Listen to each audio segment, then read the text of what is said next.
रात्रीचे साधारण 9 वाजले होते. मोनिका आरशासमोर उभी राहून आपल्या ओठांवर लिपस्टिक लावत होती. ती नटून थटून पूर्णपणे तयार होती.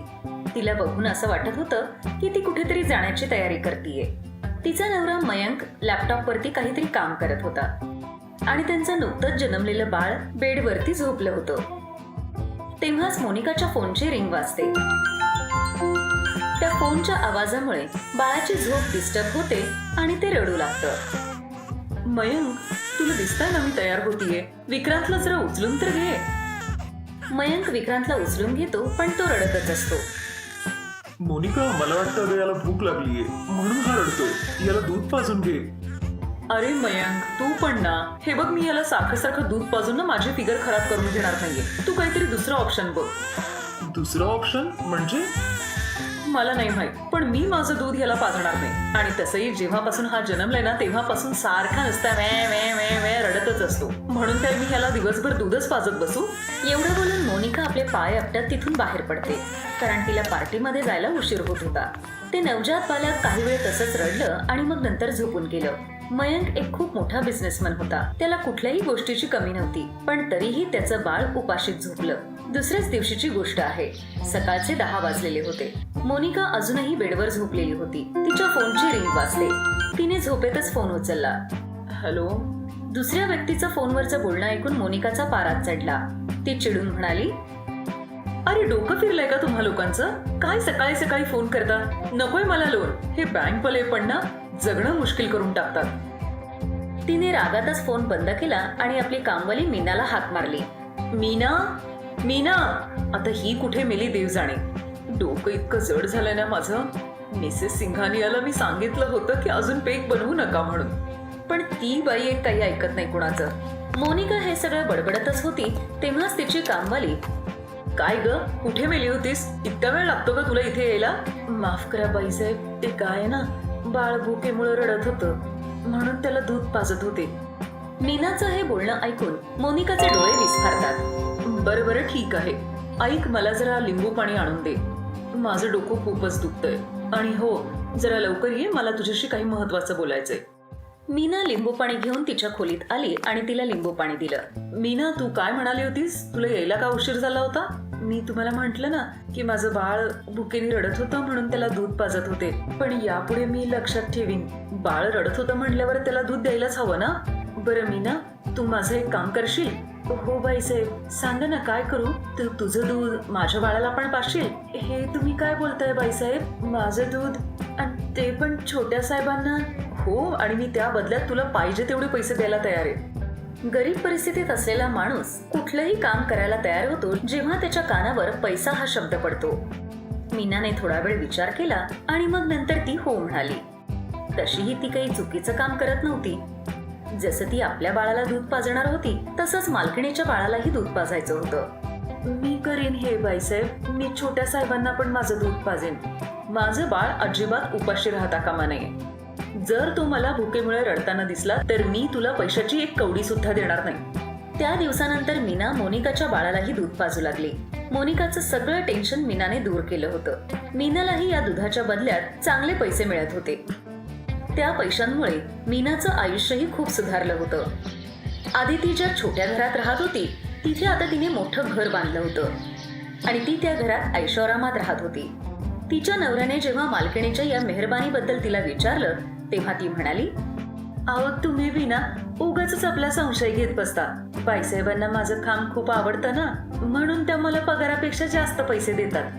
आता समोरून जर त्या पैसे देत आहेत तर मी कशाला उगाच नाही म्हणू. मीनाने आपल्या नवऱ्यापासून सत्य लपवलं होतं, पण मालकिणीच्या मुलाला भरपूर दूध पाजण्याच्या नादामध्ये तिचं स्वतःचं बाळ मात्र उपाशी राहत होतं. कधी कधी त्याला अजिबातच दूध मिळत नव्हतं. दिवसेंदिवस तिचं बाळ खूप कमजोर होत चाललं होतं.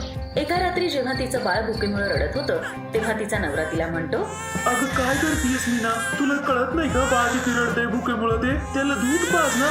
मी बघतोय आजकाल तुझं बाळाकडे जरा बी लक्ष दिसत नाही. उगाच काय बी बोलू नका. मी आई आहे त्याची. मी का त्याच्याकडे कमी लक्ष देईन?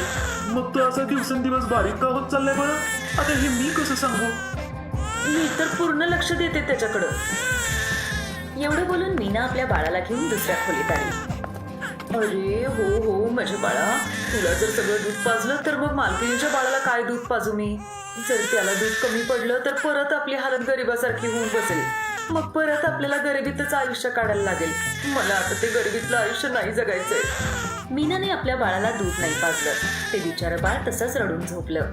पण त्यानंतर मीनाचं बाळ जे झोपलं ते पुन्हा कधीच उठलं नाही. ऐका ना, बघा ना बाळाला काय झालं. तो अगदीच निश्चित पडलाय. त्याची काही हालचाल बी होत नाहीये. आपल्या बायकोचं बोलणं ऐकून दिनू खूपच घाबरला. त्याने आपल्या बाळाला उचलून घेतलं. बाळा बाळा काय झालं?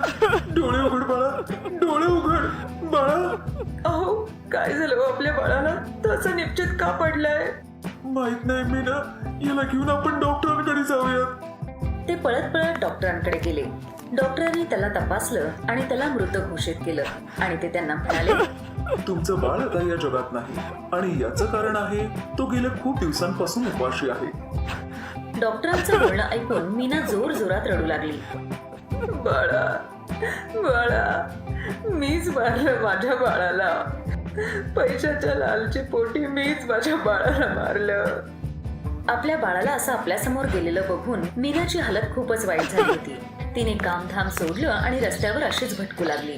तिकडे मोनिकाला मात्र आपल्या बाळाला दूध न पाजल्यामुळे छातीत खूपच दुखत होतं. कधी कधी तर तासन तास तिला प्रचंड त्रास व्हायचा. माहित नाही आजकाल मला हे असं का होत असतं. माझ्या छातीत एवढं दुखतं ना आजकाल. तिला हे सगळं काय चाललंय हे कळत नव्हतं.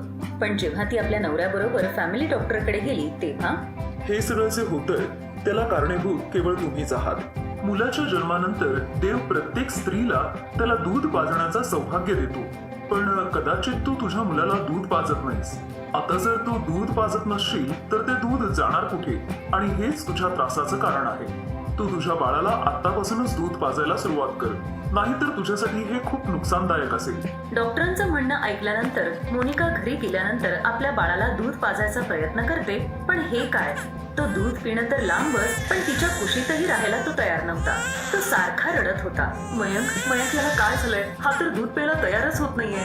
खरं तर मोनिकाने आपल्या बाळाला मीनाच्या भरोशावर सोडलं होतं. ती ना कधी त्याला आपल्या जवळ घ्यायची ना कधी त्याच्यावर प्रेम करायची. त्यामुळे मोनिकाच्या मुलाला मीनाची सवय झाली होती आणि तसं पाहायला गेलं तर तीच त्याच्या आईचा रोल निभावत होती. इकडे मोनिकाच्या मुलाने तिचं दूध पिणं पूर्णपणे सोडलं होतं.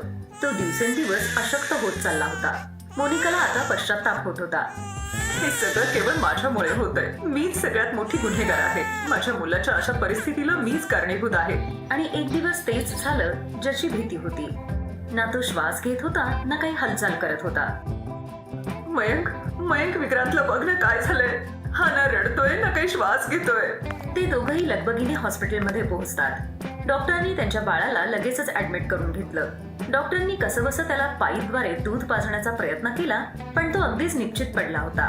त्याची तशी परिस्थिती बघून डॉक्टरांनी मोनिका आणि तिच्या नवऱ्याला देवाची प्रार्थना करायला सांगितलं. तेव्हाच तिथे एक नर्स पळत पळत येते.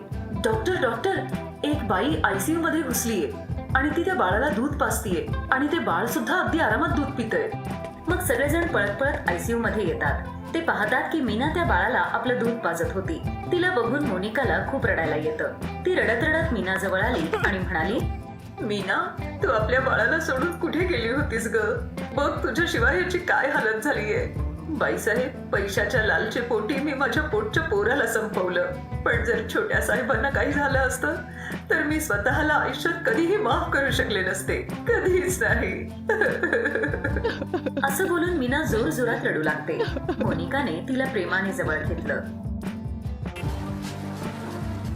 हाय, मी आहे शायनी. जर तुम्हाला मला असंच पाहायला आवडत असेल तर हा व्हिडिओ नक्की शेअर करा आणि हो, हा चॅनलही सबस्क्राईब करायला विसरू नका.